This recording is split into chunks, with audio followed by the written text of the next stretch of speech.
출애굽기 34장 28절에서 35절까지 저와 여러분이 함께 교독하도록 하겠습니다.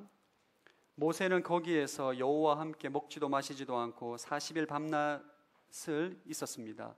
그리고 여호와께서는 언약의 말씀 곧 십계명을 돌판 위에 기록해 주셨습니다.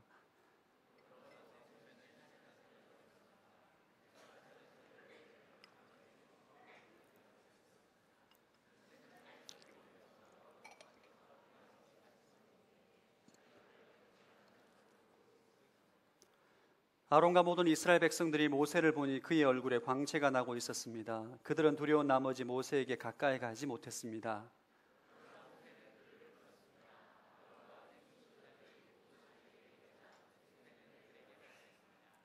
그 후에야 모든 이스라엘 백성들이 모세에게 가까이 왔습니다. 그러자 모세는 여호와께서 시내 산에서 자기에게 말씀해 주신 모든 계명들을 그들에게 주었습니다.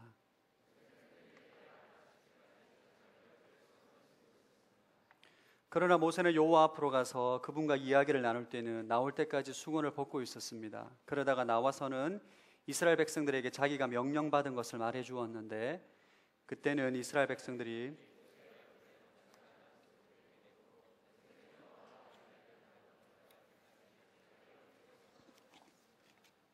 아멘.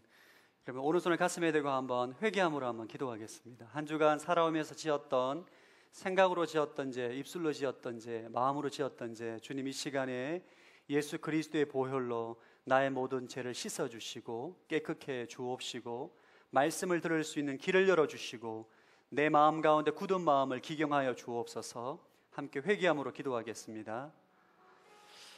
하나님 아버지, 감사함을 드립니다. 거룩한 주일을 허락하여 주심을 감사드리고 이곳에 주의 말씀을 듣기 위하여서 모였습니다. 하나님, 선포되는 말씀을 통하여서 내 마음밭에 들리게 하여 주옵시고 하나님, 내 마음의 귀가 열리게 하여 주셔서 주의 말씀으로 통하여서 30배, 60배, 100배 열매가 맺힐 수 있도록 우리의 마음을 기경하여 주시옵소서. 모든 부정적인 생각들, 더러운 마음들, 정결치 못한 생각들, 입술로 지었던 죄, 생각으로 지었던 죄, 마음으로 지었던 모든 죄들을 이 시간 입술로 고백하고 자백하며 나아갑니다. 예수 그리스도의 보혈로 씻어주시고 정결케 되게 하시고 거룩한 심령, 거룩한 마음, 정결한 인생으로 살아갈 수 있도록, 세워질 수 있도록 주님 축복하여 주시옵소서. 사랑하는 예수님, 이 시간 한 주간 살아오면서 지었던 모든 죄악들을 예수 그리스도의 보혈로 씻으며 나아갑니다. 죄사함의 축복을 얻게 하여 주옵시고 깨끗게 되는 인생, 정결케 되는 인생 되게 하여 주옵시고 우리의 모든 생각과 마음 가운데, 우리 심령 가운데 굳은 마음들을 기경하여 주셔서 말씀을 들을 수 있는 귀가 열리게 하여 주옵소서. 말씀의 씨앗이 심령 가운데 떨어졌을 때에 30배, 60배, 100배 열매가 맺혀지는 은혜가 있게 하여 주옵소서. 감사드리오며 살아계신 예수 그리스도 이름으로 기도합니다. 아멘. 말씀 충만하십시오. 성령 충만하시기 바랍니다. 봄이네요. 여러분의 얼굴을 보니까 진짜 봄이 온 것 같습니다. 이제 조만간에 여름이 오겠군요. 오늘 본문은 모세가 시내산에 가서 돌판에 새겨진 십계명을 두 번째 받아오는 장면입니다. 모세가 시내산에 올라가서 40일 동안 금식하면서 하나님께서 돌판에다가 십계명을 직접 새겨서 모세에게 줍니다. 그 돌판을 들고 이스라엘 백성들 가운데 도착을 했는데 그들이 금송아지 우상 숭배로 인해서 모세가 굉장히 분노하고 그 돌판을 깨어버립니다. 그래서 모세의 회개와 중보기도와 간구로 인해서 이스라엘 백성들과 하나님과의 관계가 회복이 되고 다시 한번 시내산에 올라가서 돌판에 새겨진 십계명을 들고 내려오는데, 오늘 본문의 특이한 사항은 모세의 얼굴에 광채가 나더라 라는 내용입니다. 백성들이 모세의 얼굴에 광채가 나는 것을 보고 굉장히 두려워했더라. 성경은 오늘 본문을 기록하고 있습니다. 얼굴에 어떤 광채가 났을까? 야광 얼굴이 되었을까? 여러 가지 고민이 되는데 어쨌든 얼굴에 굉장히 하나님의 영광의 빛이 났다는 거죠. 그 본문 말씀 28절 29절 다시 한번 읽어보겠습니다. 시작. 모세는 거기에서 여호와와 함께 먹지도 마시지도 않고 40일 밤낮을 있었습니다. 그리고 여호와께서는 언약의 말씀 곧 십계명을 돌판 위에 기록해 주셨습니다. 그러고 나서 모세는 시내산에서 내려왔습니다. 모세가 산에서 내려올 때 양손에는 증거판 2개가 들려 있었습니다. 모세는 산에서 내려오면서 여호와께서 그와 함께 말씀하셨으므로 인해 자기 얼굴에 광채가 나는 것을 모르고 있었습니다. 자기 얼굴에 광채가 났다는 거죠. 여러분, 하나님은 왜 모세의 얼굴에 광채가 나게 했을까? 이런 질문이 생깁니다. 이 본문이 특이하거든요, 사실. 모세의 얼굴에 엄청난 광채가 났다는 거죠. 그래서 모든 백성들이 모세의 얼굴을 보고 두려워했더라. 모세 앞에 나아가지 못하는 그런 현상이 일어나게 됩니다. 왜 모세의 얼굴에 광채가 나게 했을까? 그 이유는 금송아지 우상 숭배하는 이스라엘 백성들에게 어떤 인생이 주의 영광에 빛을 비추는 인생인가를 보여주는 거예요. 모세를 통해서 이런 인생이 주님의 빛을 빛나게 하는 인생이다는 것을 실제적으로 교보제로 모세의 얼굴을 통해서 보여주는 것입니다. 여러분, 하나님 백성은 주님의 영광의 빛을 비추는 인생으로 부름을 받은 사람들이에요. 구약의 이스라엘 백성들이 부름을 받았고 신약의 예수를 믿는 모든 그리스도인들은 하나님의 빛을 비추는 인생으로 부름을 받은 겁니다. 여러분이 원하든 원하지 않든 우리의 인생은 세상에 주의 영광의 빛을 비추는 인생으로 부르심을 받았어요. 예수님도 이와 같이 말씀을 하십니다. 마태복음 5장 14절에서 15절 한번 읽어보겠습니다. 시작. 너희는 세상의 빛이다. 산 위에 세워진 도시는 숨겨질 수 없다. 등잔을 켜서 그릇으로 덮어주지 않고 등잔대 위에 두고 그 빛을 온 집안 사람들에게 비추는 것이다. 저를 한번 따라하게. 나는 세상의 빛이다. 우리 옆서 당신은 세상의 빛입니다. 한번 축복하겠습니다. 여러분이 예수님을 주인으로 믿고 주님으로 받아들이고 교회를 다니고 신앙생활하는 인생은 세상의 빛으로 부름을 받았다는 거예요. 여러분이 동의하든 동의하지 않든 그것이 우리의 부르심입니다. 우리의 의무이자 우리의 책임이 되는 거예요. 그래서 우리는 세상 가운데, 죄악 가운데, 어둠 가운데 있는 세상에게 하나님의 빛을, 예수님의 빛을 비추는 인생으로 부름을 받았다는 거예요. 에베소서에도 이러한 말씀이 나옵니다. 에베소서 5장 8절 한번 읽어보겠습니다. 시작. 여러분이 전에는 어둠이었지만 이제는 주 안에서 빛입니다. 빛의 자녀들답게 사십시오. 다시 옆 사람에 당신은 빛의 자녀입니다. 한번 축복하겠습니다. 오늘따라 왠지 여러분의 얼굴에 광채가 나는 것 같네요. 우리는 빛의 자녀입니다. 빛의 자녀. 세상 가운데 죄를 짓고 죄를 좋아하고 죄를 지음에도 불구하고 부끄러워하지 않는 어둠의 자녀가 아니라 죄가 무엇인지를 알고 하나님의 영광이 무엇인지를 알고 빛이 무엇인지를 아는, 진리의 빛이 무엇인지를 아는 빛의 자녀로 부르심을 받았고 이 땅에 빛의 자녀답게 살아야 한다는 성경의 하나님 말씀을 받은 자들이에요. 그러니까 여러분은 막 살아서는 안 됩니다. 여러분은 여러분의 마음대로 살아가야 되는 존재가 아니라 하나님의 영광의 빛을 비추는, 모세처럼 얼굴에 영광의 빛을 비추는, 광채를 비추는 빛의 자녀답게 살아가야 된다는 것이 하나님의 뜻이자 우리의 책임입니다. 이집트의 노예를 살던 이스라엘 백성들은 어둠의 자녀에서 하나님의 자녀가 되었어요. 빛의 자녀가 되었습니다. 우리도 죄의 종으로 살아가던 우리가 예수를 믿고 빛의 자녀가 된 거예요. 많은 사람들이, 여러분, 그리스도인들이 내가 빛의 자녀가 되었다는 것을 망각하고 이 땅에서 빛의 자녀로 살아가는 책무를 잊어버리고 있는 거죠. 이것이 문제가 되는 것입니다. 여러분에게 질문하겠습니다. 여러분은 빛의 자녀들답게 살고 계십니까? 여러분은 세상의 빛으로 살고 계십니까? 우리가 우리 자신에 대해서 한번 되물어 봐야 됩니다. 나는 과연 세상의 빛으로 살아가고 있는가? 구약의 이스라엘 백성들은 세계 열방 가운데 유일하게 택함받은 민족입니다. 그 민족은 하나님의 뜻은 이스라엘 백성들이 세상의 빛이 되기를 원했고 빛의 자녀로 제사장의 나라로 거룩한 백성으로 살아가기를 원했어요. 근데 그들은 시작부터 금송아지 우상 숭배를 시작해서 망할 때까지 빛의 자녀로 살아가지 못합니다. 다윗과 솔로몬 때 잠깐 빛의 자녀로 살아가고 끊임없이 우상 숭배와 탐욕과 죄악으로 물들어서 결국은 하나님의 징계를 통해서 망하는 어쩔 수 없는 제약된 인간의 모습을 보여주고 있습니다. 오늘 본문에 나오는 이스라엘 백성들을 묵상하다 보면, 금송아지를 섬기는 이스라엘 백성들을 묵상하다 보면 마치 우리의 모습 같습니다. 오늘날 교회를 다니면서도 예수님을 믿는다고 말하면서 끊임없이 내 안에 있는 탐욕, 우상 숭배, 금송아지 우상을 섬기고 끊임없이 빛의 자녀다운 삶을 살아가는 것이 아니라 세상의 사람들처럼 살아가는 우리의 제약된 모습을 돌아보게 되는 거죠. 오늘날 교회가 세상으로부터 개혁의 대상이 되었습니다. 이 말은 저와 여러분이 빛의 자녀답게 살아가고 있지 못하다는 거예요.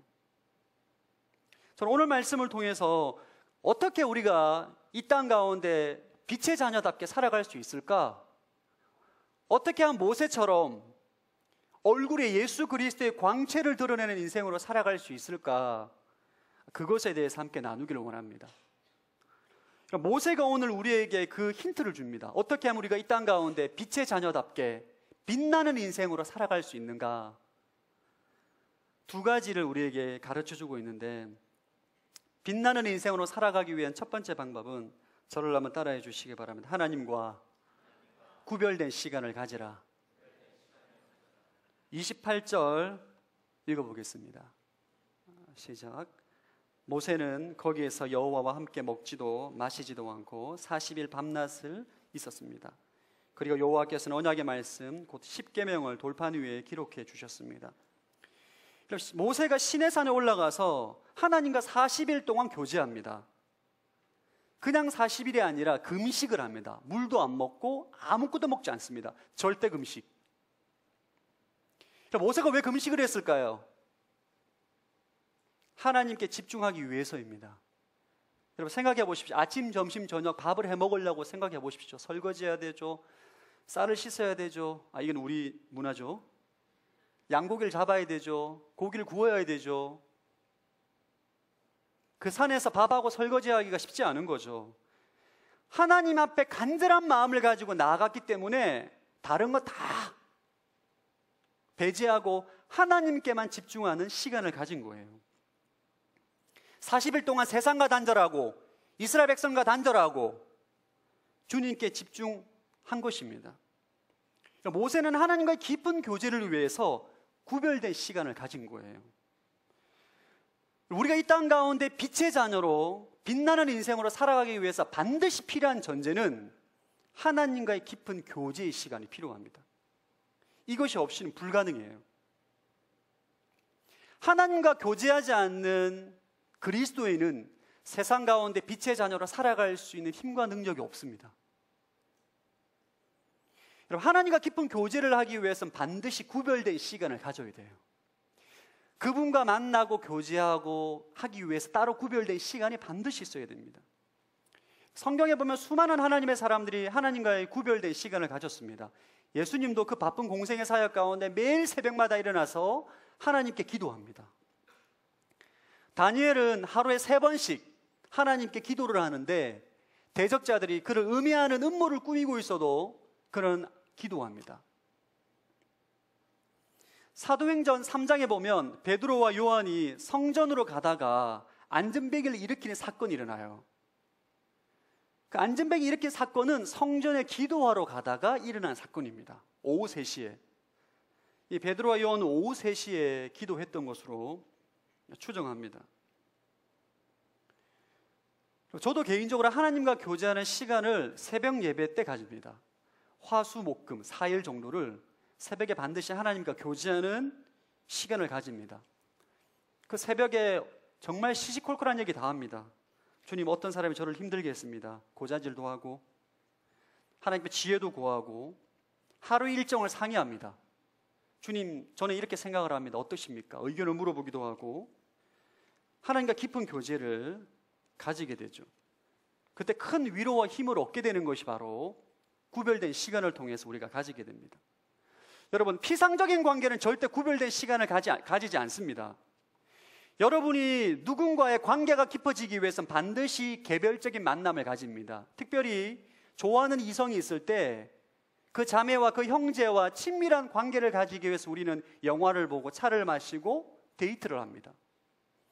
그런 시간을 가지지 않고서는 친밀한 관계를 가질 수가 없어요. 하나님과 우리와의 관계도 마찬가지입니다, 여러분. 여러분이 이 땅 가운데 빛의 자녀로 살아가기 위해서 반드시 하나님과 깊은 교제할 수 있는 시간을 구별해야 돼요. 그러지 않고서 여러분이 세상 가운데 능력 있는 하나님의 사람으로 살아갈 수가 없습니다. 마귀는 이 사실을 너무나 잘 알고 있기 때문에 우리로 하여금 하나님과 구별된 시간을 가지지 못하도록 쓰는 전략이 있어요. 그것이 무엇이냐면, 따라합시다. 분주함. 우리로 하여금 분주하게 합니다. 여러분, 사람에게는 중요한 일이 있고 급한 일이 있어요. 하나님의 사람에게 있어 중요한 일은 그분과 교제하는 것입니다. 그분과 따로 만나는 거예요. 그분에게 기도하는 것입니다. 이 중요한 일이 있는데 삶이 분주해지기 시작하다 보면 중요한 일은 뒤로 미루고 급한 일부터 처리하게 됩니다.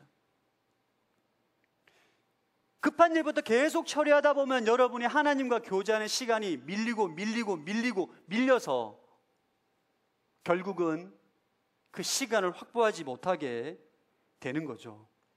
한번 분주함에 걸리면 계속 분주해집니다.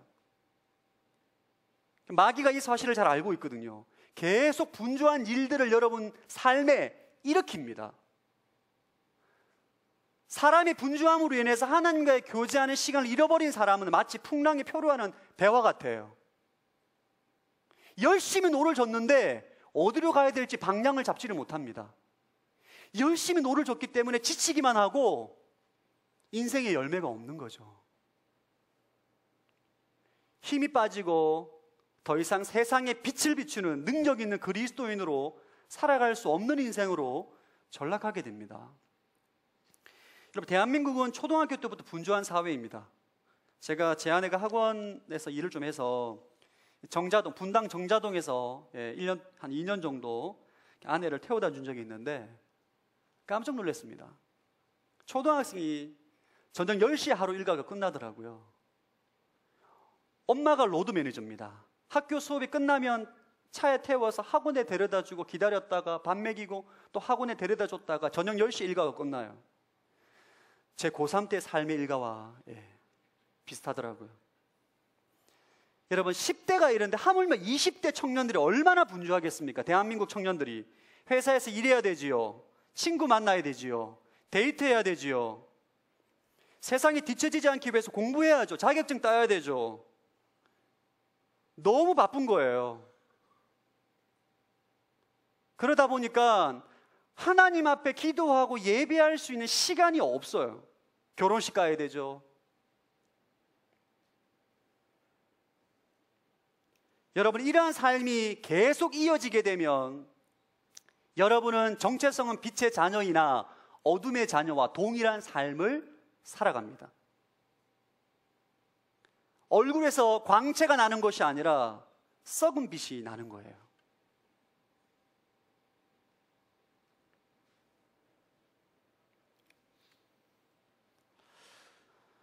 여러분, 우리가 분주함으로 하나님을 잃어버리게 되면 하나님이 쓰시는 특단의 조치가 있습니다. 잘 들으십시오. 인생의 시련을 주십니다. 절망할 수밖에 없고 하나님을 찾지 않을 수 없는 이유를 허락하시는 거예요. 여러분, 지혜로운 인생은 징계와 시련으로 하나님께 돌아오는 인생이 아닙니다. 평소에 자라는 인생이 지혜로운 인생인 거예요. 여러분, 이스라엘 백성의 패턴과 오늘날 수많은 그리스도인의 패턴이 동일합니다. 하나님은 우리와 교제하기를 원하시고 깊은 관계를 맺기를 원하시는데 계속 분주함으로 하나님께 나아가는 시간을 잃어버리고 하나님께 예배하고 기도하는 시간을 잃어버림으로 인해서 세상 가운데 빠져 살다가 징계를 주고 시련을 줄 때 그때 회개함으로 나오는 거죠. 이러한 삶이 계속 반복이 됩니다. 매를 맞고 돌아오는 거죠. 매를 맞고. 여러분의 삶은 어떻습니까? 이러한 분주한 삶을 살아가는 우리는 어떻게 해야 되는가? 우선순위를 정해야 돼요. 여러분이 20대, 30대의 삶은 인생 가운데 가장 분주한 시간입니다. 왜냐하면 선택해야 될 것이 많기 때문이에요. 진로와 직장과 결혼과 배우자와 고민이 많고 선택이 많고 결정을 해야 되기 때문에 굉장히 고민이 많은 때입니다. 그렇기 때문에 더 삶이 분주한 거예요. 우선순위를 정해야 돼요. 절대 타협하지 않는 하나님과의 교제한 시간을 정해야 됩니다. 무조건 확보를 해야 돼요. 여러분, 저는 바빠서 하나님과 교제할 수 있는 시간이 없습니다. 핑계입니다. 하기가 싫은 거예요. 자, 여러분들이 바쁘다고 핑계대지 않기를 축복합니다. 여러분, 핑계대지 마십시오. 결국 여러분의 인생의 손해인 거예요. 저도 사실 굉장히 분주한 삶을 사는 사람 중에 한 사람입니다. 제가 오늘 말씀을 준비하면서 제가 일주일에 설교를 몇 번 하나 한번 계산해 보니까 일주일에 최소 6번을 하더라고요. 설교를. 회의와 또 뭐 팀 미팅과 이런 식으로 삶을 살아가는데, 여러분, 설교를 한다고 해서 하나님과의 교제가 친밀해진다라고만 말할 수 없습니다. 설교를 하기 전에 반드시 하나님과 친밀한 교제할 수 있는 시간을 확보를 해야 돼요. 그것을 확보하지 않으면 설교가 메마릅니다. 여러분도 아마 알 거예요. 아, 오늘 목사님 설교에 영 은혜가 안 되네. 한 주간 경건 생활이 좀 부족하셨나? 느끼는 거죠. 저만 느끼는 것이 아니라 여러분들도 동일하게 느끼게 됩니다. 저는 여러분, 한 주간에 정말 타협할 수 없는 몇 가지 원칙이 있습니다. 일주일에 4일 새벽엔 반드시 하나님과 교제하는 시간의 원칙을 정합니다. 그땐 상담도 잘 하지 않습니다. 그리고 제가 좋아하는 설교자의 설교를 2편 이상씩 들어요. 그러지 않으면 제가 여러분들에게 말씀의 꿀을 먹일 수 있는 그런 성령의 은혜가 유지되지 않기 때문에 내 안에 우선순위가 있습니다. 흔들리지 않는 우선순위. 최근에 너무 바쁘다는 핑계로 말씀 통독하는 것을 게을리했는데, 바쁘다고 여러분 하나님과 교제할 시간이 없다고 말하는 사람은 밥 먹는 시간이 없어야 돼요. 하루 밥 3끼 다 먹으면서 요즘 너무 바빠서 피곤해서 하나님 앞에 나아갈 수 있는 시간이 없다는 것은, 저를 한번 따라봐. 그것은 다 핑계이다. 옆사람, 그것은 핑계입니다. 옆사람이 한번 축복하겠습니다. 그리고 그것은 핑계입니다. 여러분, 하기가 싫은 거예요. 여러분, 아무리 바빠도 밥은 먹습니다. 마찬가지로 여러분이 이 땅 가운데 빛의 자녀로 살아가기 위해서는 하나님과 교제해야 됩니다. 할렐루야. 구별된 시간을 반드시 정하십시오. 어떤 사람은 그것이 새벽일 수 있고 저녁일 수 있고 낮일 수 있습니다. 상관없습니다. 어떤 사람은 안방에서 그 시간을 가질 수, 어떤 사람은 새벽 기도 때 가질 수 있고, 어떤 사람은 직장에서, 상관없어요. 어떠한 장소든 어떠한 시간이든 모세에게 있어서 신의 산과 같은 그런 장소를 확보하시고 시간을 구별하십시오. 할렐루야. 여러분들 가운데 하나님의 능력이 임하게 될 줄로 믿습니다. 제가 이 하나님과 구별된 시간을 쓰다 보니까 설교도 저는 새벽에 계시가 임해요. 신기하더라고요. 저녁에는 아무리 3시간, 4시간을 써도 말씀이 임하지 않아요. 그러나 새벽에 짧은 20분을 묵상해도 말씀이 뚝뚝뚝 떨어집니다. 이렇게. 여러분들도 큐티를 하실 때, 기도하실 때, 말씀을 묵상하실 때 그 시간대를 확보하셔야 돼요. 인생이 우울할 때, 절망적일 때, 그 시간대에 하나님 앞에 나아가서 예배드리는 거예요. 저는 목회를 하다 보니까 나타나는 현상이 제 주위에는 힘든 인생이 많습니다. 늘 주위에 저보고 힘들단 말을 많이 해요. 여러분, 그런 말을 일주일 동안 들으면 인생이 우울해집니다. 진짜요. 진짜 인생이 우울해져요. 늘 주위에 힘들단 말을 많이 듣기 때문에, 그럴 때는 내가 주님을 바라보고 십자가를 바라보지 않으면 내가 견딜 수가 없습니다. 새벽에 주님을 바라보고 십자가를 바라보고 주님 앞에 기도할 때에 주님께서 내 마음에 생수를 부어주시는 거예요. 회복을 시켜주시고 심령을 새롭게 해주시고 다시 한번 일어설 수 있는 힘과 능력을 주시는 것입니다. 자, 이 시간 잠깐 10초 시간 드리겠습니다. 마음 가운데 하나님과 교제할 수 있는 구별된 시간과 장소를 마음 가운데 정하십시오. 눈빛이 저만 바라보지 마시고요. 나는 언제 하나님과 교제하겠다. 그 시간과 장소를 정하십시오. 모세에게 시내산이 있다면 W에는 오순회관이 있습니다. 물론 제육볶음 냄새 맡으면서 새벽 기도할 수 있는 장소 대한민국에 오순회관밖에 없습니다. 많이 오셔서 기도하시기 바랍니다. 두 번째 빛나는 인생으로 살아가기 위한 방법은 저를 따라해 주십시오. 말씀을 마음에 새기라. 28절 한번 읽어보겠습니다. 시작.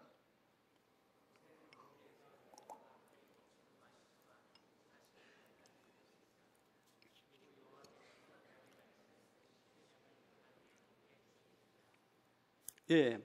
그러니까 모세가 시내산에서 40일 동안 뭐 했을까? 눈에 보이지 않는 하나님과 어떻게 교제했을까? 이런 질문이 생기죠. 모세는 하나님께서 돌판에 기록하시는 십계명과 율법을 묵상하면서 40일을 보낸 거예요. 주의 말씀을 깊이 묵상합니다. 그 결과 하나님 마음이 모세의 마음이 되는 거예요. 이스라엘 백성들을 대할 때 하나님 마음으로 하나님의 메시지를 증거하는 옛 언약의 중보자로 살아가는 것입니다. 얼굴에 광채가 나는 거죠. 이스라엘 백성들에게 하나님은 돌판에다가 율법을 기록해 주셨습니다. 이 율법에 순종하면 내가 복을 주겠다 약속을 하셨죠. 이 율법에 순종할 때에 너희가 빛의 자녀다운 삶을 살아가게 될 것이다 약속을 하셨는데 그 결과 완전히 실패하게 됩니다. 이스라엘 민족은 끝까지 우상 숭배하고 하나님 말씀에 불순종함으로 인해서 이 빛의 자녀다운 제사장의 나라로 살아가는데 실패를 해요. 그래서 하나님은 예수님을 통해서 우리에게 새 언약을 주시는데 이 새 언약에는 돌판에 율법을 기록하는 것이 아니라 마음에, 생각에 율법을 기록할 것이다. 새로운 약속, 새 언약을 주십니다. 예레미야 31장 32절 33절 큰 소리로 한번 읽어보겠습니다. 시작. 이 언약은 그들의 조상들의 손을 붙잡고 이집트 땅에서 나오게 하던 날 내가 그들의 조상과 맺은 언약과는 같지 않다. 내가 그들의 남편이었음에도 그들은 내 언약을 깨트렸다. 여호와의 말이다. 여호와의 말이다. 이것이 내가 그날들 후에 이스라엘 집과 맺을 언약이다. 내가 내 율법을 그들의 생각 속에 주고 그들의 마음에 기록할 것이다. 그리하여 나는 그들의 하나님이 되고 그들은 내 백성이 될 것이다.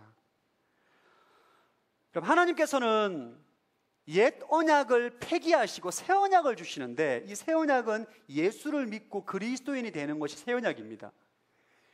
예수를 믿고 새 언약 백성 된 저와 여러분은 하나님께서 어떻게 하시는가? 우리의 마음에 율법을 새겨주신다는 거예요. 할렐루야.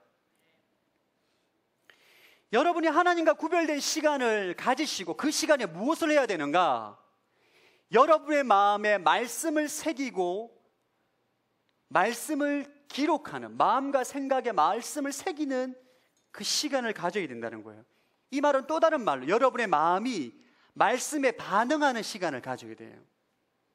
또 다른 말은 여러분의 마음을 하나님께 빼앗기는 시간을 가져야 된다는 거예요. 이런 말씀을 마음에 새긴다는 것은, 내 마음이 말씀에 반응한다는 것은 사람과의 관계에도 유사하게 나타납니다. 여러분, 저는 제 아내를 처음 보자마자 첫눈에 반하지 않았습니다. 진짜입니다. 첫눈에 반하지 않았어요. 저는 첫눈에 반하는 그런 스타일이 아닙니다. 예, 좀 웃어주세요, 여러분. 웃어주려면 1년을 봤습니다. 주일날 예배 드릴 때에 설교 말씀 안 듣고 아내를 계속 봤습니다. 어떻게 설교를 듣고 있나. 순장으로 섬길 때, LTC 왔을 때 어떻게 노트 필기를 하나 끝까지 지켜봤습니다. 기도할 때 아내가 어떻게 기도하는지 지켜봤습니다. 아울치 갔을 때 어떻게 섬기는지 계속 봤어요. 그리고 묵상했습니다. 1년을 묵상하니까 제 마음에 아내가 가득 차 있는 거예요. 가득. 새벽 기도에도 아내 생각, 큐트에도 아내 생각, 밥을 먹어도 아내 생각, 하루 종일 제 아내만 생각하는 거죠. 지금 저희 집에 가면 제가 아내를 생각하며 적었던 노트가 있습니다. 아무에게도 보여줄 수 없는, 보여주면 저는 목회 더 이상 못합니다. 손이 오그라드는 게 아니라 정말 진짜 제가 봐도 진짜 미칠 것 같아요. 아내가 문자 오면 문자용을 그대로 받아 적고, 영화본 영수증을 붙여가지고, 소풍을 가면 어디에서 출발했다 색연필로 그려가지고 막 그림을 그려가지고 막. 왜 싫어하시죠? 그런 거 받으면 기분 좋습니다. 제가 그 노트를 2달 동안 적었어요. 한 권 빽빽합니다. 아내가 제가 아내한테 무심할 때마다 그 노트를 던집니다. 좀 보고 복습해라. 말씀을 마음에 새기는 것은 이런 거예요, 여러분. 내 마음에 말씀으로 채우는 거예요. 계속 생각하고. 왜냐하면 이것이 너무너무 중요하기 때문입니다. 자, 잠언 4장 23절 한번 읽어보겠습니다. 시작. 무엇보다도 내 마음을 지켜라. 내 마음에서 생명의 샘이 흘러나오기 때문이다. 그러니까 마음을 지키는 것이 너무너무 중요합니다. 영적 전쟁의 또 다른 마음은 마음 전쟁입니다, 여러분. 왜냐하면 사람은 여러분 이성적인 사고로 움직이지 않아요. 사람은 마음의 감동에 따라 움직이게 되어 있습니다. 여러분, 제가 아내를 좋아하니까 눈만 뜨면 아내 집에 가 있어요. 제가 이상하게 도서관에서 공부를 하고 있다가 집 앞에 가서 기다리고 있습니다. 저는 기억이 잘 안 나는데 마음에 충만하니까. 사람의 마음을 빼앗겨버리면 몸도 빼앗깁니다. 물질도 빼앗깁니다. 생각도 빼앗깁니다. 왜? 마음을 빼앗는 자가 세상을 지배하는 자예요. 그렇기 때문에 마귀는 끊임없이 우리의 마음을 빼앗기 위해서 수단과 방법을 가리지 않습니다. 우리가 마음을 지켜야 돼요. 어떻게 마음을 지키는가? 말씀을 마음에 새겨야 됩니다. 말씀으로 마음을 채워야 돼요. 내 마음이 말씀으로 반응을 하는 것을 일상의 삶 가운데, 하나님과 교제하는 시간 가운데 이루어져야 된다는 거예요. 그러면 여러분은 원하지 않아도 얼굴에서 광채가 납니다. 모세는 오늘 본문에 보면 본인의 얼굴에서 광채가 난다는 사실을 모릅니다. 하나님의 사람도 마찬가지예요. 우리의 마음에 말씀으로 채우면, 말씀에 우리의 마음이 반응을 하면 우리 인생은 나도 모르게 주의 영광의 빛을 비추는 인생으로 살아가지게 됩니다. 자연스럽게, 노력하지 않아도. 이게 세상에 빛을 비추는 인생이에요. 마귀가 우리의 마음을 빼앗는 전략 2가지를 여러분에게 알려드립니다. 이게 굉장히 중요한 전략입니다.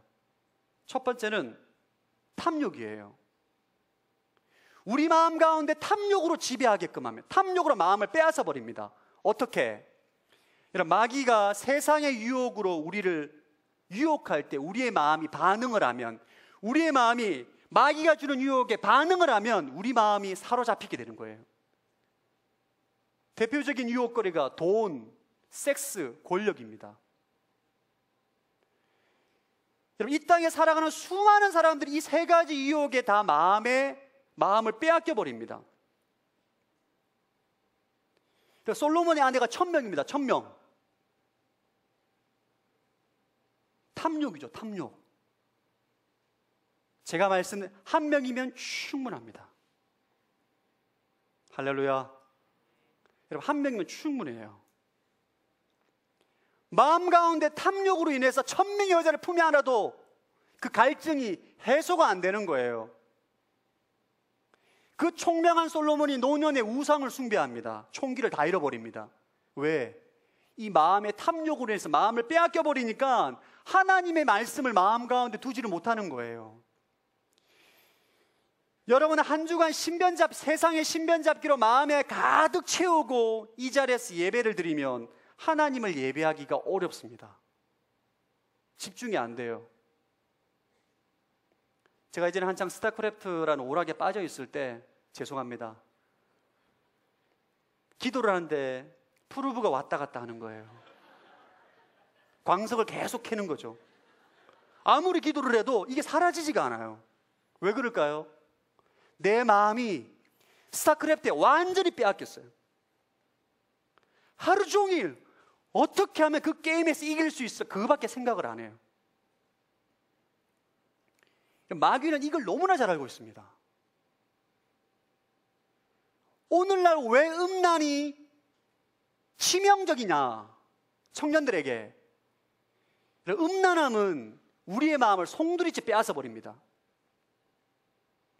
음란함의 마음을 빼앗겨 버리면, 음란한 영상물의 마음을 빼앗겨 버리면 하나님을 생각하기가 어려워요. 여러분의 마음이 말씀에 반응하기가 어렵습니다. 왜냐하면 마음을 다 빼앗겼기 때문에. 끊임없이 그것을 추구하는 거예요. 결국 죄를 짓는 인생으로 전락하게 되는 것입니다. 두 번째는 여러분, 우리 마음 가운데 무엇으로 마귀는 유혹을 하는가? 두려움과 염려로 지배하게끔 합니다. 언제? 여러분의 상황과 환경에 반응할 때. 세상의 유혹으로, 탐욕으로 여러분의 마음을 빼앗지 못하면 마귀는 여러분이 두려워하는 상황을 만들어 버립니다. 여러분이 우려하는 상황과 환경을 연출해 버립니다. 그러니까 여러분은 상황과 환경을 바라보고 낙담하고 낙심하고 좌절하고 염려하고 두려움 가운데 빠지게 되는 거죠. 사람이 두려움에 한번 잡히게 되면 하나님을 기억하지 못해요. 여러분들 가운데 유난히 두려움이 많은 사람이 있다면 그것은 영적인 문제입니다. 내가 왜 이렇게 두려워하나? 여러분, 객관적으로 전능하신 하나님 우리 아버지입니다. 뭘 두려워하세요? 죽은 자를 살리시는 예수님이 나의 주님이라고요. 왜 그렇게 염려하세요? 왜 그렇게 돈 걱정하십니까?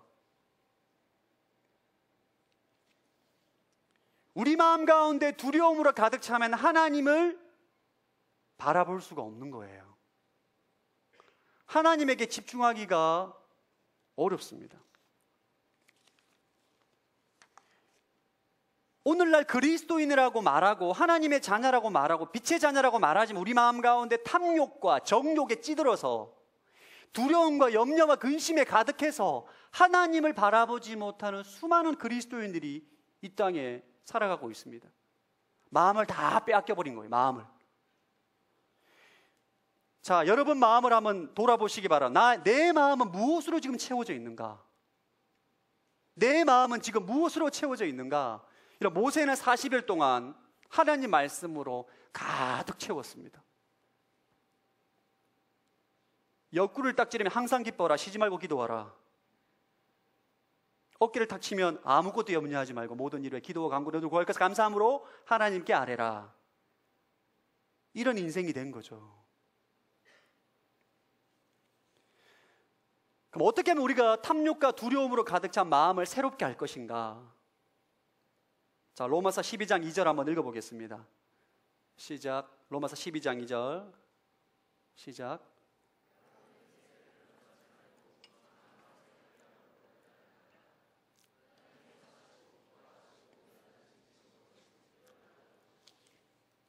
이 세대를 본받지 말라 합니다, 여러분.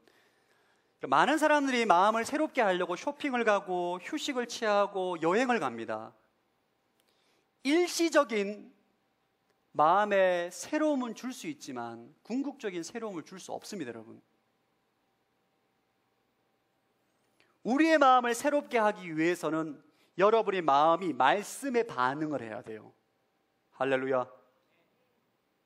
여러분의 마음이, 여러분, 제가 제 아내를 묵상했던 것처럼 예배 때 보고, 기도할 때 보고, 순장 공부할 때 보고, 아울치 갔을 때 보고, 또 보고, 생각하고 내 마음이 자매를 품었어요, 아예.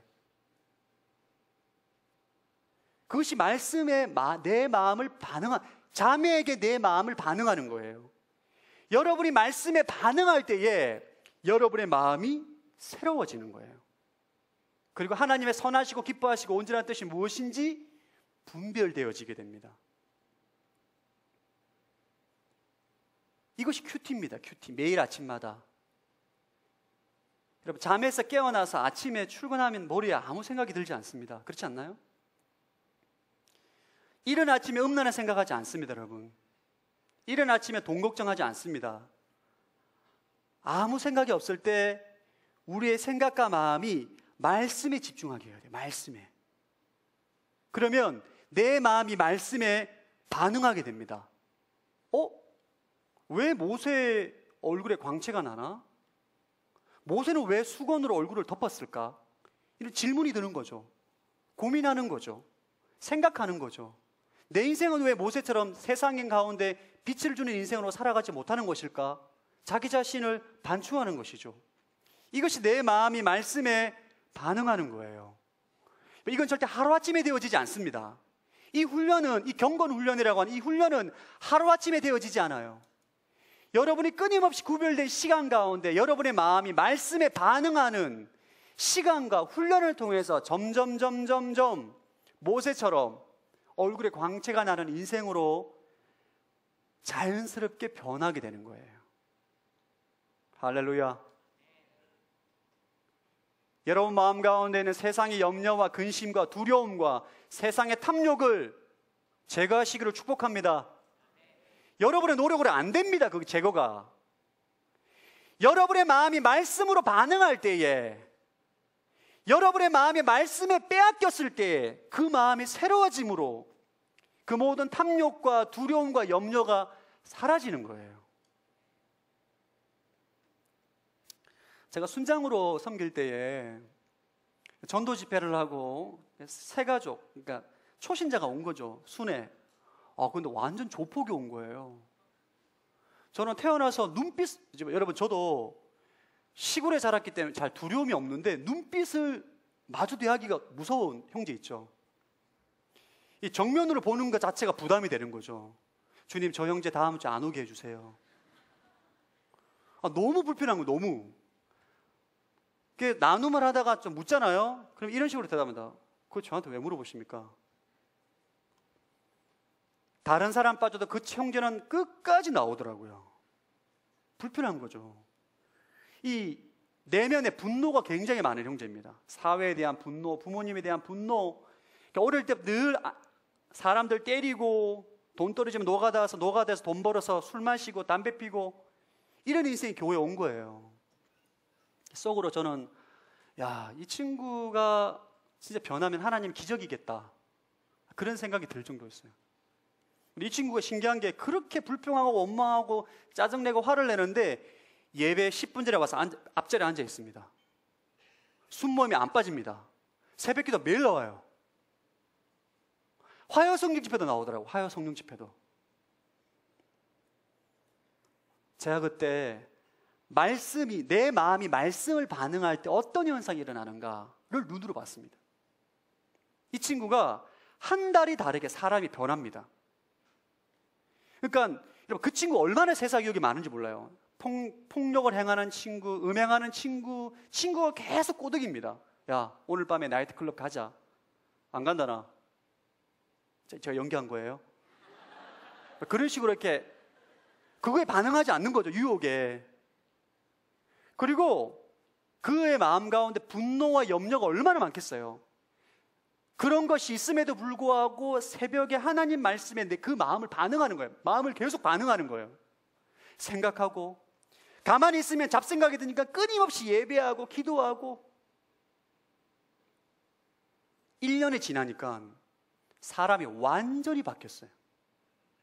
눈빛이 독사의 눈빛에서 개의 눈빛으로 바뀐 것 같습니다. 여러분, 제가 여러분에게 정말 확신하는데 1년 동안 새벽 예배를 드리면 인생이 변합니다. 왜냐하면 매일 새벽에 멍한 상태에 말씀을 마음에 그대로 받아들이기 때문이에요. 반응을 하기 때문에 생각이 변하고 마음이 변하고 그의 마음을 하나님께 송두리째 빼앗겨버리기 때문에 이게 여러분 일주일에 하루가 아니라 매일 하기 때문에 인생이 바뀌는 거예요. 결국 이런 인생은 모세처럼 광채를 비추는, 세상의 빛을 비추는 인생으로 여러분 살아가기 싫어도 살아가질 수밖에 없는 거예요. 그에게 예수 그리스도의 향기와 하나님의 영광의 빛을 드러내는 인생으로 살아가게 되는 것입니다. 사랑하는 여러분,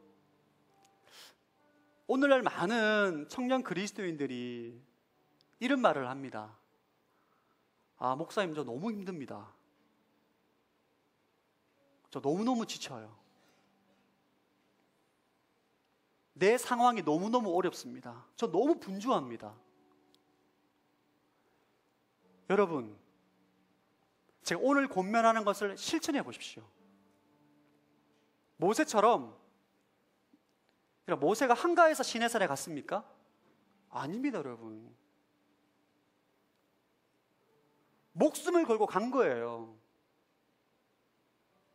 중요한 일이 많지만 다 끊고 간 거예요. 그리고 말씀을 마음에 새깁니다. 40일 동안 아무것도 안 먹고.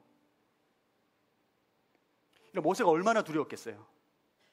200만 명이 되는 백성들을 데리고 가야 되는데 하나님 안 간다고 하시지. 하나님 화나셨지. 이스라엘 백성 다 패역해서 말도 안 됐지. 완전히 이건 인간 이하의 수준인 사람들을 데리고 어떻게 가겠어요. 조금만 실수하면 막 원망하고 불평하는 백성들을 이끌고 어떻게 가요. 지도자는 그런 상황에 닥치게 되면 좌절할 수밖에 없습니다. 이 절망적인 마음을 가지고 시내산에 간 거예요. 그리고 하나님을 바라보고 그의 심령에 말씀으로 채웁니다. 시내산의 돌판을 가지고 내려올 때 얼굴에서 광채가 날 뿐만 아니라 그의 심령의 평강과 하나님의 능력과 영적인 자신감과 하나님을 향한 신뢰가 충만함으로 사람들을 이끌 수 있는 그런 지도자로 다시금 세워지게 되는 거죠. 사랑하는 여러분, 상황 때문에, 환경 때문에 안 된다 말하지 마시고 하나님 앞에 나아가시기 바랍니다.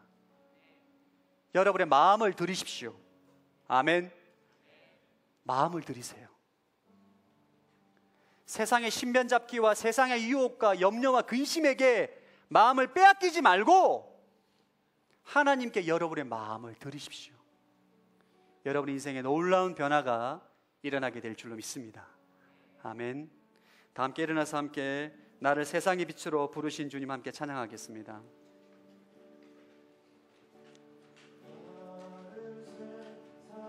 빛으로 부르신